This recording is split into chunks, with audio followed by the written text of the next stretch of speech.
datang di Dinda Channel. All troops deployed. First blood.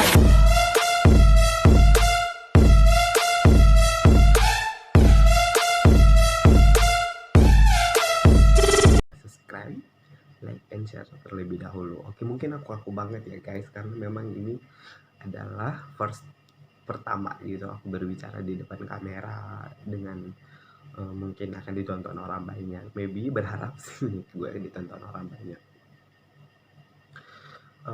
Mungkin tidak penting juga sih untuk kalian dengarkan ceritaku seperti apa dan endingnya kayak bagaimana.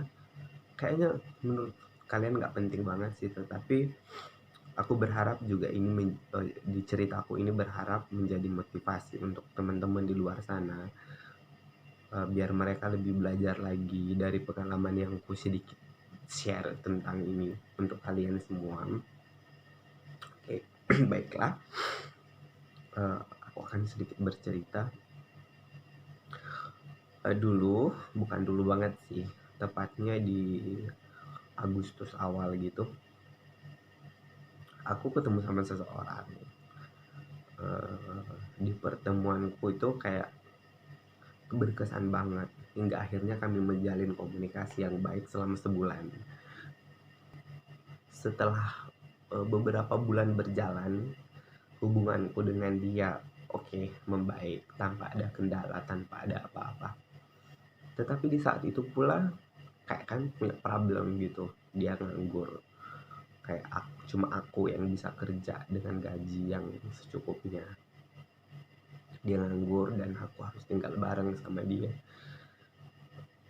Tapi aku menganggap ya udahlah, mungkin Tuhan belum ngasih dia kerjaan. Dia pun sudah berusaha untuk nyari kerja ke sana kemari, tetapi belum dapat. Mungkin belum saatnya.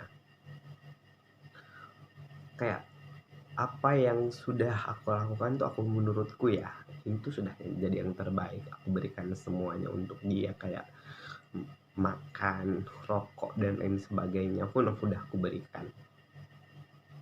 Tetapi pada estimasi waktu yang beberapa bulan itu, hubungan mulai baik-baik saja. Setiap kali aku ngambek pun kayak dibujuknya, mungkin karena dia takut kehilangan atau apapun itu bentuknya, yang jelasnya kayak dia tuh takut banget kehilangan aku. Dan dia selalu kayak mengiming-imingkan gitu bahwa nanti gue kerja, susah senang kita bareng, ini itu dan lain sebagainya. Aku terima dong, yang namanya aku sayang sama dia, aku cinta sama dia, aku terima dengan lapang dada. Tibalah masa dimana aku dikirim ke Jogja sama pihak kantorku, tempat kerja aku, dikirim aku ke Jogja untuk ada tugas beberapa hari. Dan dia nelpon guys, di tengah-tengah tugasku itu dia nelpon, ada surprise yang ingin ku kasih tahu ke kamu, yang ingin ku beritahukan kepada dirimu. Aku seneng dong. Apa ya, dengan tanda tanya yang sangat besar, apa ya yang mau dia sampaikan. Sampai akhirnya gak konsentrasi untuk kerja tuh, kayak udah gak sabar gitu mau pulang biar bisa denger cerita dia seperti apa. Setibanya aku di Jakarta dan malamnya ketemu dengan dia, ternyata memang benar yang aku terima adalah kabar gembira bahwa dia udah bisa masuk kerja. Hari Senin udah masuk kerja. Pasangan mana sih ya yang gak seneng kalau pasangannya kerja dan bisa mencukupi kebutuhannya aja deh. Dulu aku udah seneng banget karena memang aku mensupport pasanganku untuk tetap kerja dan hidup baik-baik. Kayak dia udah, selama dia bersama aku tuh dia udah nggak minum mabuk-mabukan, udah yang dulunya dia adalah pengkonsumsi obat-obatan terlarang tuh juga udah enggak selama bersama aku. Kayak itu adalah suatu kesyukuran untukku bahwa ternyata aku bisa menjadi manfaat bagi orang lain, karena aku pun bukannya sok suci atau munafik ya, aku tipikal orang yang memang nggak nyentuh alkohol. Bukan nggak nyentuh sih, memang nggak suka karena rasanya aja tuh enak gitu loh. Tapi aku perokok, tapi aku perokok sosial ya guys. Terus tibalah di Jakarta, seminggu dia kerja tuh kayak ada uang transport gitu, mungkin uang transport lah, aku juga nggak ngerti. Tetap dikasih ke aku nih untuk kamu jajan. Seneng dong sebagai pasangan tuh, oh ya udah seneng banget untuk pertama kalinya dia ngasih aku kan. Tetapi seiring berjalannya waktu pun kayak aku ngerasa tuh dia berubah gitu loh. Semenjak dia kerja seminggu, oke, dia masih merhatiin kayak udah makan belum, udah ini belum, masih kayak aktivitasnya yang sebelumnya pun masih diiniin kan, dilakuin, kayak nanyain, merhatiin aku udah makan atau belum, udah ini atau belum, kayak masih seperti biasa. Jelang sebulan dia kerja itu udahlah mulai terlihat perubahannya sedikit demi sedikit. Aku kayak kalau aku ngambek nggak pernah dibujuk lagi, eh, kayak dibiarin gitu aja, ya udahlah dia ngambek inilah ini lah. Tetapi kan kita sebagai pasangannya tuh kayak ngerasa ada yang beda, tapi aku nggak pernah mempertanyakan hal itu ya guys. Aku selalu berusaha tersenyum, aku selalu berusaha berpikir positif agar hubungan kami itu baik-baik saja. Tetapi makin kesini makin terlihat perubahan itu, makin terlihat dan makin kayak makin jelas gitu kalau dia benar-benar berubah. Setelah sebulan kerja, udah hampir 2 bulan kerja, aku seseorang yang memang apa sih dibilang kayak ngerasa banget dia berubah tuh. Akhirnya aku ngajak dia kan untuk ngobrol berdua, mungkin kita break dulu atau apalah itu, biar kita saling introspeksi diri, karena aku ngerasa belakangan ini kamu berubah. Dan ironisnya lagi, dia mengiyakan guys, dia mengiyakan, ya udah katanya kalau itu maumu. Aku sedih dong, tapi bercampur sedih, bercampur rasa seneng. Oh ya udah, biarinlah, biar saling introspeksi dulu satu sama lain.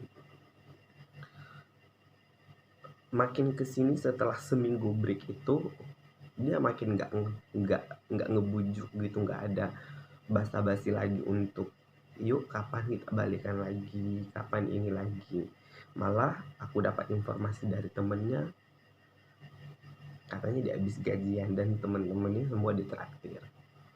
Dan paling menyedihkan tuh nggak ada basa-basinya. Untuk aku tidak berharap sih bahwa dia mau ngasih aku duit, tetapi setidaknya gitu kan, lo ada basa-basi, Din makan yuk, Din jalan yuk, Din gue ini ada hadiah buat lo. Enggak, tapi aku nggak berharap. Aku selalu berpikir positif aja bahwa mungkin dia masih punya kebutuhan lain yang harus dia penuhi, selain harus ngasih aku duit, selain harus ngajak aku makan. Tetapi aku sedih gitu. Dulu saat susah, di saat kamu belum kerja, kayak kamu ngejanjiin untuk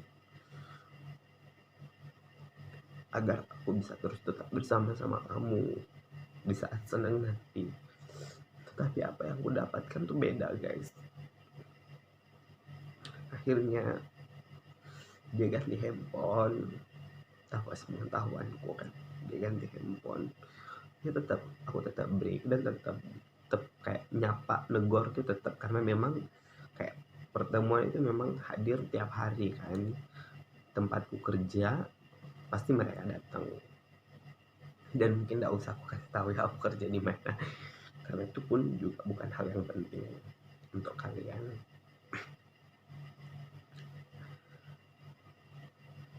Di minggu ke-4 aku break sama dia, dan aku kayak melihat pemandangan yang sangat-sangat tidak mengenakan.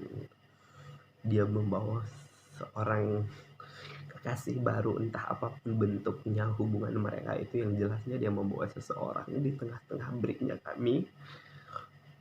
Dia membawa seseorang di tengah-tengah breaknya kami, dan handphonenya dipegang oleh orang itu, aku sedih dong. Siapapun itu akan sedih. Dan yang harus kalian tahu bahwa trans perempuan itu juga manusia guys, dia punya hati, bisa sedih juga, bisa nangis juga. Kayak apa ya, sudahlah. Hari itu, pada saat itu aku melihat pemandangan itu, aku gak mau menjatuhkan air mata, aku gak mau terlihat lemah di hadapan dia. Tapi di satu sisi tuh aku berdoa gitu, sekalipun mungkin Tuhan memandang aku buruk, orang-orang di luar sana memandang aku buruk, tapi aku yakin bahwa Tuhan masih mendengarkan doa dariku gitu. Itu yang selalu aku yakini dalam diriku, bahwa Tuhan akan selalu mendengarkan doa umatnya. Pada saat itu aku gak mau meneteskan air mata, aku mau berusaha terlihat kuat di depan dia, bahwa tanpa lo gue juga bisa. Aku berdoa sama Tuhan bahwa Tuhan ajarkan aku untuk ikhlas, sabar, tabah menerima apapun yang orang lain lakukan kepadaku. Tetapi namanya aku juga manusia ya guys. Sepulangnya dari tempat kerja tuh, tetap aku nangis di kosan sendiri tanpa harus ada orang lain yang tahu. Dan aku gak mau cerita sama keluarga aku, gak mau cerita sama mamaku kalau aku lagi sedih. Takutnya mereka khawatir karena aku ngerantau kan ke Jakarta. Dan dia pun kayak nggak ngebujuk lagi seperti biasanya. Kalau aku ngambek tuh lewat dipanggil atau gimana gitu, sekedar basa-basi. Dan itu tidak terlihat lagi di masa-masa ini, setelah dia kerja, setelah dia dapat gaji. Aduh, sorry. Tetapi mungkin untuk ini tuh tidak penting kalian dengarkan. Ini hanya kayak curahan hatiku doang sih untuk teman-teman. Tapi terserah kalian lah mau mendengarkan atau tidak. Di tengah-tengah jatuhnya aku melihat hal yang tidak mengenakan itu, aku kembali berpikir guys, bahwa masih banyak orang-orang di luar sana. Mungkin yang benci banyak, tapi yang lebih sayang juga banyak. Lebih banyak yang sayangnya kalau aku rasa, karena kayak kebaikan gak pernah ada habisnya Tuhan berikan untukku. Walaupun mungkin di mata kalian aku telah melanggar kodrat yang telah diberikan Tuhan, aku telah melanggar apa yang Tuhan berikan, baik secara norma, kultur, adat, budaya, dan lain sebagainya. Tapi Tuhan itu sangat baik.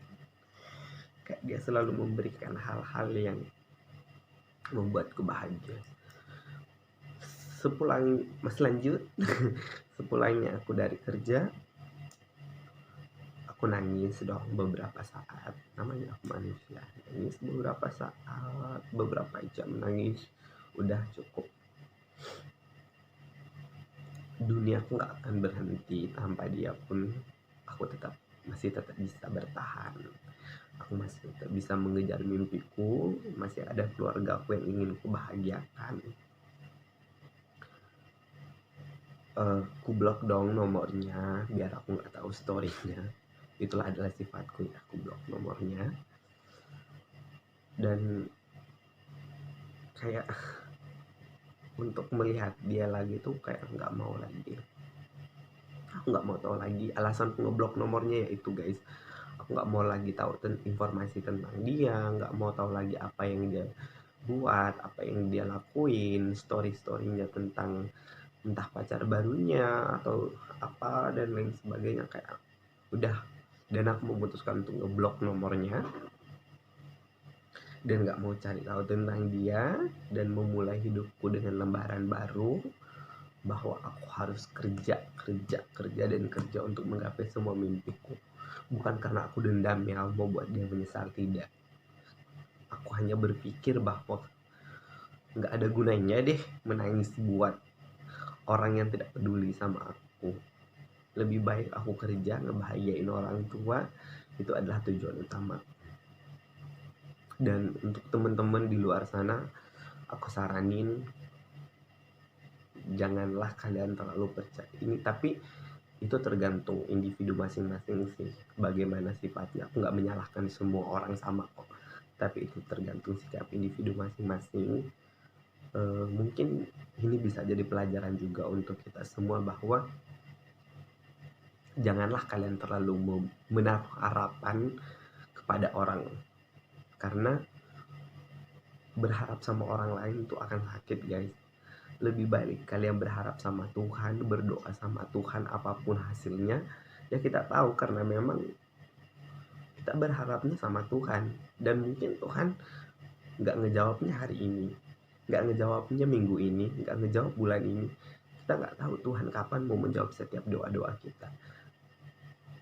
Karena aku rasa Tuhan tuh sangat-sangat baik. Lebih baik lo fokus dengan karir lo, fokus dengan masa depan lo, daripada lo harus nangis-nangis berhari-hari hanya karena hal yang tidak penting. Waktunya lo bangkit dan berpikir positif bahwa lo masih punya masa depan, masih punya orang yang sayang sama lo, dan masih punya keluarga yang harus lo bahagiain. Gak usah jadi orang bego, say. Itu sih yang gue tanamkan juga dalam hidupku, bahwa aku punya keluarga yang harus ku bahagiain, aku punya mimpi yang harus ku gapai. Tanpa lo dunia gue masih berjalan. Dan satu lagi yang gue ingatkan sama teman-teman semua, bahwa laki-laki tuh susahnya doang dia mau bertahan sama lo. Giliran dia sukses, dia cari yang terbaik daripada lo. Walaupun tidak semuanya sama sih, tetapi kebanyakan seperti itu. Mereka tuh kayak kacang lupa kulitnya, tau gak?